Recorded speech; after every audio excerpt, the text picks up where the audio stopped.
4800 kilometre দূরের একটা দ্বীপরাষ্ট্রকে দখল করার জন্য আমেরিকা বর্তমানে খুব মরিয়া হয়ে গেছে। মরিয়া কেন? আপনারা জানেন চীনে সবচেয়ে বেশি বিরল খনিজ পাওয়া যায় এবং মোটামুটি বিশ্বের বিরল খনিজের 70% পর্যন্ত চীনে পাওয়া যায়। তো চীনের পরে দ্বিতীয় বৃহত্তম খনিজ যে সম্ভারটা বিরল খনিজের, সেটা হচ্ছে গ্রিনল্যান্ডে। এবং গ্রিনল্যান্ডকে যদি আমেরিকা দখল করতে পারে, এবং যেহেতু জলবায়ু পরিবর্তনের কারণে বরফ গলতে শুরু করেছে, এবং যার ফলে গ্রিনল্যান্ডের এই বিরল খনিজ উৎপাদন করা, বিরল খনিজের সন্ধান খুঁজে পাওয়াটা খুব সহজ হবে। তো জলবায়ু পরিবর্তনের প্রভাবটা একাধারে আমেরিকার জন্য সাপে বর হতে যাচ্ছে হয়তোবা, এবং এর কারণে গ্রিনল্যান্ডের প্রতি তার এত বেশি আগ্রহ।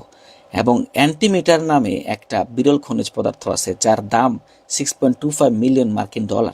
এবং এই বিরল খনিজ দিয়ে বর্তমানে প্রযুক্তি প্রোডাক্টের বেশিরভাগ পণ্য তৈরি করা যায়। এবং বিরল খনিজ প্রোডাক্টে যদি আপনার অবস্থান অনেক ভালো থাকে, আপনি ডেফিনেটলি সামনের দিনের দুনিয়াকে লিড দিতে পারবেন।